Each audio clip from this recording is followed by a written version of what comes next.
Si vous faites partie des 9 millions de Français qui souffrent de troubles fonctionnels intestinaux, vous savez à quel point cela peut perturber le quotidien. Quand le ventre est son dessus-dessous, difficile de voir la vie en rose. La clé pour retrouver une digestion confortable et se sentir mieux, une flore intestinale équilibrée ainsi qu'un fonctionnement optimal de tous les organes impliqués dans le processus digestif. Et ça tombe bien, car le complément alimentaire Alflorex Plus, partenaire du podcast, vous aide à retrouver un vrai confort digestif grâce à 2 ingrédients actifs majeurs. La souche brevetée Bifidobacterium longum 356-24 qui contribue à l'équilibre de la flore intestinale et le calcium qui favorise le fonctionnement normal des enzymes digestives.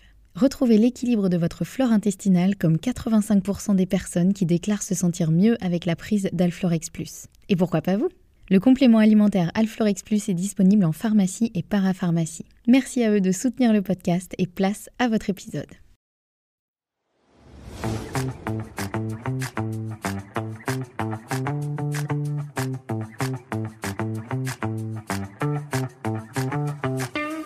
Bienvenue sur le podcast Bien dans mon ventre, le podcast à destination de toutes les personnes qui veulent faire la paix avec leur ventre et des professionnels de santé qui veulent approfondir la prise en charge des troubles digestifs. Je m'appelle Anne-Sophie Basquet, je suis naturopathe, formée à la micronutrition et passionnée par tout ce qui touche de près ou de loin à la digestion, au microbiote et à ce qu'on appelle le deuxième cerveau. Mon objectif, apprendre le plus de choses possibles sur tous ces sujets et vous les transmettre ensuite via ce podcast, mais aussi via des formations en ligne. Ici, chaque semaine, je vous dévoile mes dernières trouvailles et retours d'expérience en termes de santé naturelle, alimentation et hygiène de vie, pour que vous ou vos clients puissiez retrouver un ventre serein et une pleine santé physique et mentale. Bonne écoute! Bonjour et bienvenue dans ce nouvel épisode. On se retrouve aujourd'hui avec l'épisode numéro 110 dans lequel nous allons parler de la pire assiette pour ta digestion et ton microbiote. Je vous ai déjà fait un épisode sur ce que les bactéries de votre microbiote adorent manger. C'était l'épisode numéro 104 si vous ne l'avez pas encore écouté. Et je voulais compléter avec un autre épisode pour vous dire un petit peu la pire assiette que vous pourriez faire pour votre microbiote. Parce que c'est bien beau de voir ce que le microbiote adore manger, mais c'est important aussi de voir ce qui peut au contraire être néfaste pour notre microbiote.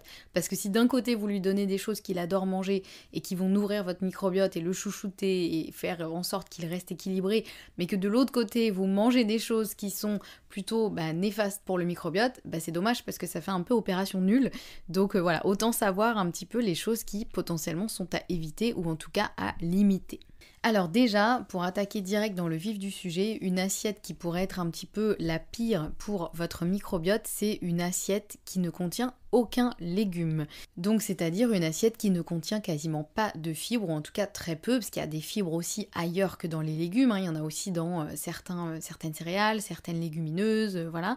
Mais quand même, les légumes, c'est ce qui apporte le maximum de fibres pour nourrir les bactéries. Donc si jamais vous n'avez aucun légume, aucune fibre pour vos petites bactéries, du coup vous n'avez aucune nourriture pour elles. Donc imaginons vous mangez, qu'est-ce qu'on pourrait se dire, je sais pas, du poulet et des pommes de terre par exemple, sans aucun légume, du coup c'est pas l'assiette idéale pour votre microbiote. Encore que si vous avez fait cuire vos pommes de terre puis vous les avez fait refroidir, ça crée ce qu'on appelle un amidon résistant, et comme je vous en parlais dans l'épisode numéro 104, c'est effectivement des choses que les bactéries aiment bien. Donc bon, mon exemple est peut-être pas le meilleur, mais vous voyez l'idée un petit peu. Donc voilà, si vous n'avez aucun légume dans votre assiette, et particulièrement des légumes que les bactéries adorent, genre poireaux, artichauts, topinambour, etc. Bon, je sais que c'est pas des choses qu'on mange tous les jours, mais voilà, si vous n'avez aucun légume dans votre assiette, c'est pas du tout une assiette qui sera intéressante pour votre microbiote. Ce qui veut pas dire que si vous mangez ça une fois, c'est la cata et c'est le drame, mais vous voyez l'idée quoi. L'idée c'est quand même d'avoir le plus de légumes possible dans vos assiettes au quotidien. Un autre élément qui pourrait faire partie de l'assiette la pire pour votre microbiote, c'est de la viande rouge grillée, par exemple au barbecue, ou de la charcuterie. Pourquoi c'est problématique ? Parce qu'en fait, ça va faire des composés que l'on appelle carcinogènes. Enfin, c'est des composés, vous voyez, quand la viande elle est un peu grillée, quand elle est brûlée. Et c'est aussi le cas avec la charcuterie. En fait, ça va venir nourrir des bactéries pro-inflammatoires du microbiote. Donc déjà, rien que les composés carcinogènes, c'est pas du tout intéressant, puisque c'est des choses qui peuvent potentiellement à terme et en grande quantité favoriser le cancer. Mais en plus de ça, tout ce qui est viande rouge, même si elle n'est pas grillée, j'ai envie de dire, si vous mangez de la viande rouge à tous les repas, dans tous les cas, même si elle n'est pas grillée, ça va nourrir les bactéries pro-inflammatoires du microbiote. Donc si c'est une fois de temps en temps, bien sûr que c'est ok, mais si c'est trop souvent, c'est un peu la cata, puisque si ça nourrit les bactéries pro-inflammatoires, comme leur nom l'indique, ces bactéries, elles vont favoriser l'inflammation du microbiote, elles vont déséquilibrer le microbiote, elles vont irriter la muqueuse intestinale, donc déjà c'est la porte ouverte à pas mal de soucis digestifs, mais pas que, puisque s'il y a de l'inflammation dans l'intestin, forcément ça se répercutera partout ailleurs, et donc c'est aussi la porte ouverte à beaucoup de problématiques, de symptômes, mais aussi de maladies. On le sait aujourd'hui, c'est pas moi qui l'invente, il y a quand même beaucoup d'études qui montrent aujourd'hui qu'une consommation excessive de viande rouge et de charcuterie, ou de charcuterie, favorise le cancer colorectal notamment. Donc voilà, forcément, déjà la viande rouge, je crois que les recommandations aujourd'hui c'est une fois par semaine maximum, donc ce qui est quand même pas beaucoup. Si vous en mangez trop souvent, déjà c'est pas génial, mais alors en plus si elle est grillée comme on fait par exemple au barbecue ou même grillée à la poêle, et bien là c'est encore pire, et si c'est de la charcuterie c'est encore pire aussi, puisque la charcuterie elle contient aussi beaucoup d'additifs, beaucoup notamment de nitrites, il y a souvent beaucoup de nitrites dans la charcuterie, alors ça c'est clairement pas du tout le meilleur ami de votre microbiote, ça c'est quelque chose qui va venir vraiment éliminer une grande partie des bactéries et favoriser plutôt des bactéries vraiment pro-inflammatoires. Donc voilà, on évite trop souvent tout ce qui est viande rouge, particulièrement si elle est grillée, et on évitera aussi la charcuterie. Un autre point qui serait vraiment pas terrible pour votre microbiote, c'est une assiette qui contient beaucoup de produits ultra transformés. D'ailleurs beaucoup ou pas beaucoup, parce que le problème avec les produits ultra transformés et ce qu'ils contiennent notamment, c'est-à-dire notamment des additifs, eh bien même en toute petite quantité, ça peut être super mauvais pour le microbiote. C'est ça qui est un petit peu compliqué à percevoir parfois, mais c'est que autant il y a certaines choses qui en petite quantité vont pas forcément faire du mal à votre microbiote et c'est pas dramatique. Si on reprend l'exemple de la viande rouge, voilà, vous en mangez une fois par semaine, bon, il n'y a pas de souci a priori. En revanche, les produits ultra transformés et notamment les additifs qu'ils contiennent, qu'on va voir un petit peu plus en détail, même une toute petite quantité de temps en temps, eh bien ça peut être complètement délétère pour le microbiote et pas que, d'ailleurs, aussi pour le cerveau, pour la santé en général.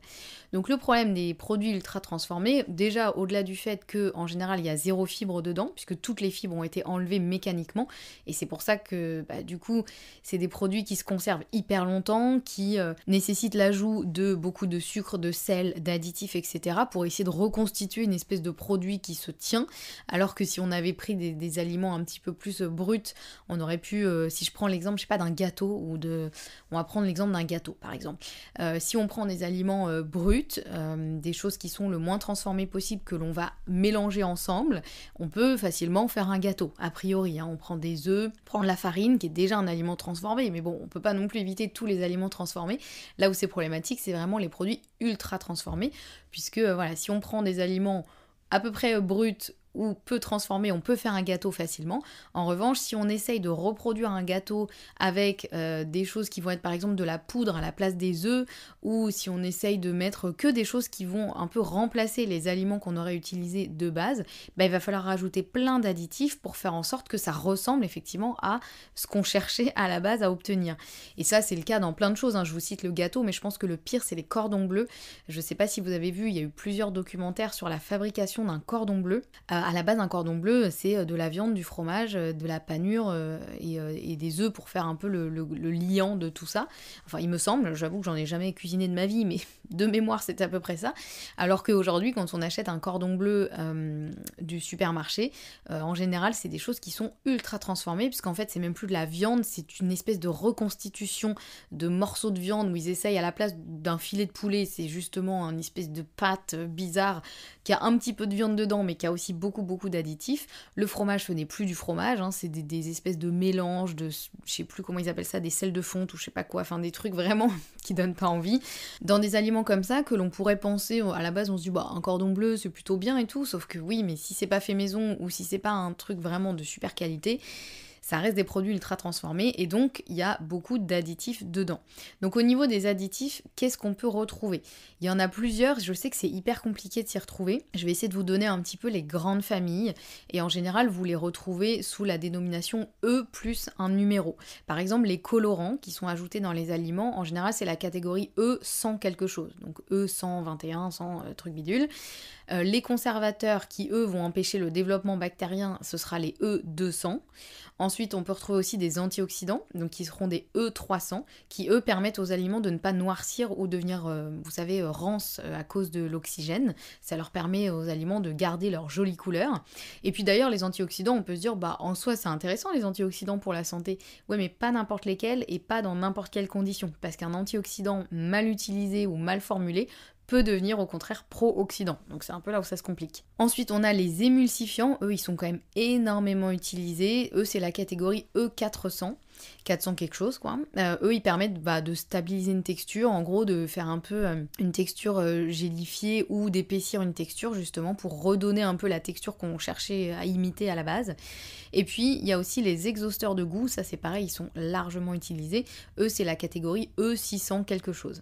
Donc ils sont pas tous méchants, c'est eux quelque chose. Il y en a qui sont plutôt inoffensifs, mais il y en a quand même énormément qui sont vraiment méchants pour le microbiote et pour la santé.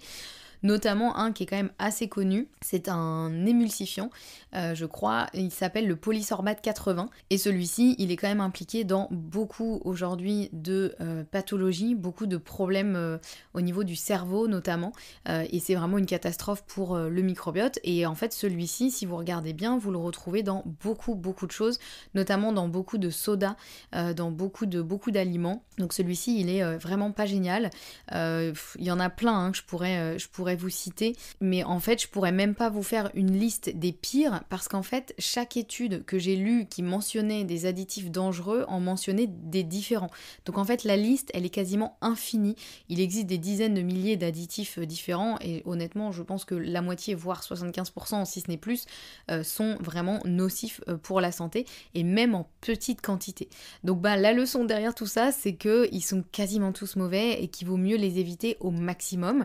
L'avantage c'est que déjà si vous consommez des aliments bio, il y a une grande partie de ces additifs qui sont interdits, donc déjà vous en éliminez une bonne partie et vous avez moins à décrypter les étiquettes, mais ça veut pas forcément dire que si c'est bio, c'est absolument génial. Il y a aussi des additifs qui sont un peu controversés, qui sont autorisés pour l'instant dans le bio, donc il faut quand même regarder un petit peu.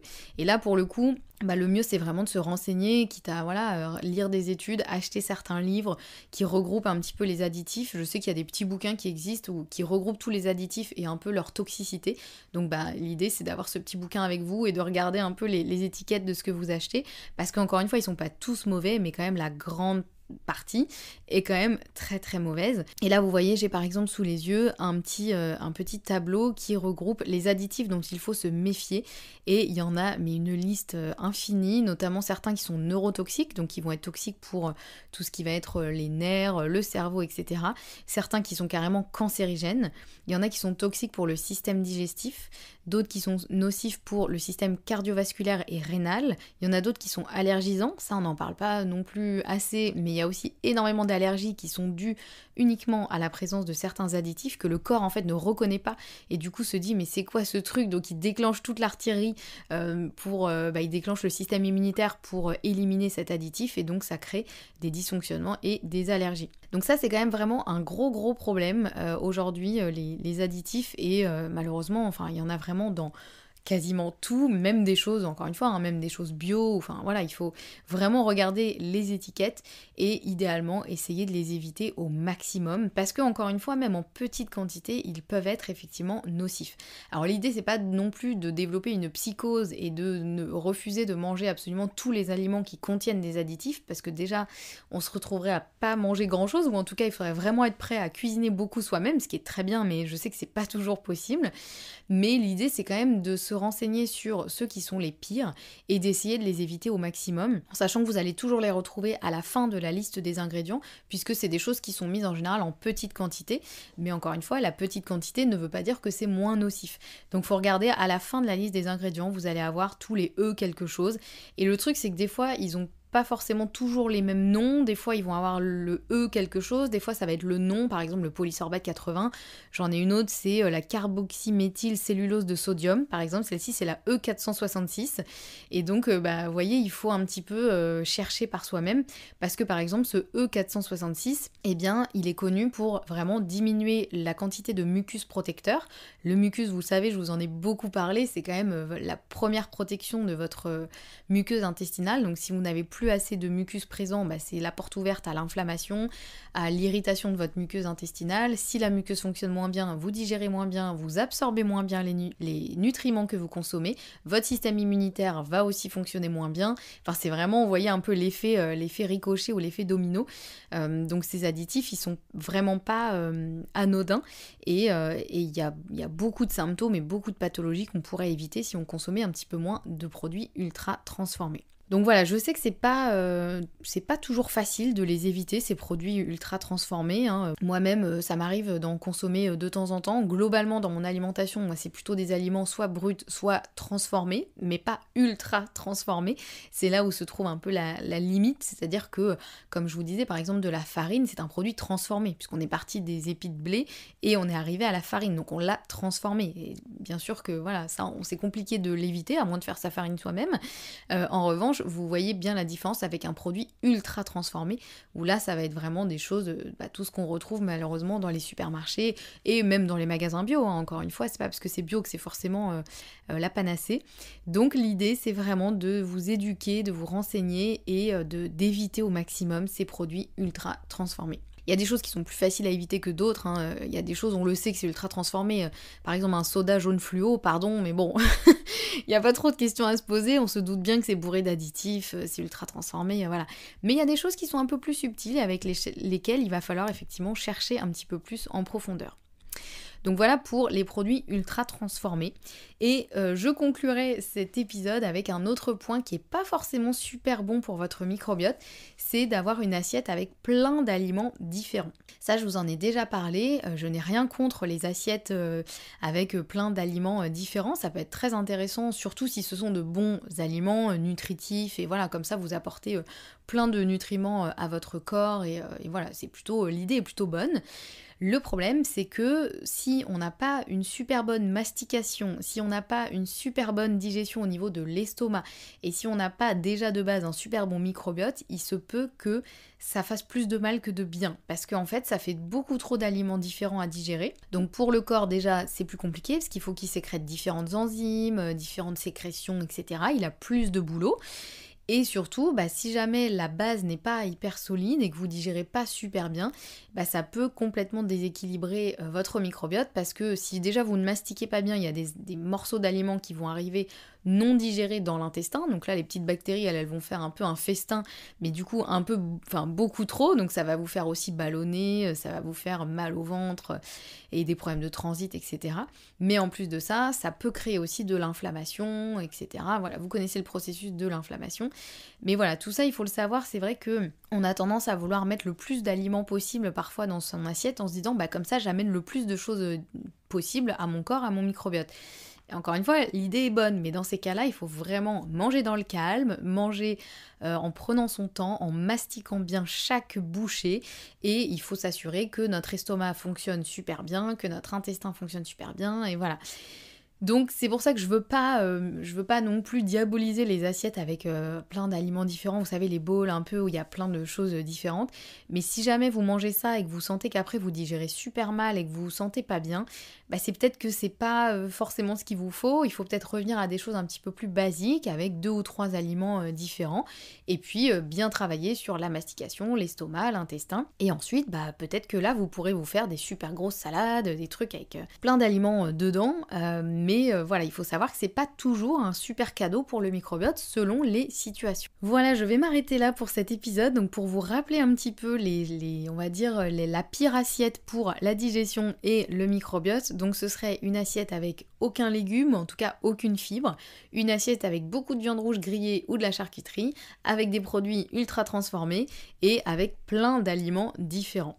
Et là je sais que peut-être que vous vous dites oui bah super, c'est le genre d'assiette que je mange jamais. Mais regardez quand même la prochaine fois que vous prendrez quelque chose par exemple, soit à emporter dans un restaurant, un truc un peu fast-food où la qualité est pas super, ou même si vous prenez des choses au supermarché que vous vous faites une assiette chez vous, regardez quand même, est-ce qu'il y a assez de légumes, est-ce que vous n'avez pas beaucoup de produits ultra transformés, est-ce qu'il n'y a pas trop d'aliments différents, est-ce qu'il n'y a pas trop d'additifs dans ce que vous mangez. Et vous serez peut-être surpris de voir que en fait, si, c'est plutôt le genre d'assiette qu'on a tendance à manger malheureusement au quotidien.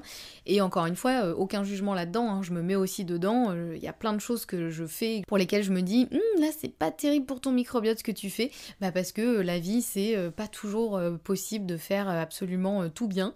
Donc voilà, l'idée c'est plus d'essayer de tendre vers ce qui est le mieux pour vous. En sachant que l'avantage, c'est que si vous mangez bien pour votre microbiote, il va vous le rendre. C'est-à-dire que vous allez vous sentir mieux, vous allez avoir moins de symptômes, moins de maladies, plus d'énergie, etc. Donc ça vaut le coup quand même, hein. Ça vaut le coup de le chouchouter, ce petit microbiote, et ça vaut le coup d'essayer d'éviter de lui donner des choses qui sont carrément poison pour lui, et qui du coup vont faire que vous allez être en moins bonne santé, plus fatigué, plus malade, etc. etc. Voilà, je m'arrête là pour cet épisode. J'espère qu'il vous aura plu, qu'il vous aura aidé à y voir un petit peu plus clair sur à quoi ressemble une assiette idéale et pire pour votre microbiote. Si vous aimez cet épisode et si vous aimez le podcast, n'hésitez pas à me mettre 5 étoiles et un avis sur votre plateforme d'écoute préférée. Et puis si vous voulez me contacter, me poser une question, n'hésitez pas à m'envoyer un petit message sur Instagram ou par mail. Je suis toujours ravie de répondre à vos questions. On se retrouve mardi prochain avec un nouvel épisode et en attendant, prenez bien soin de vous et prenez soin de votre microbiote.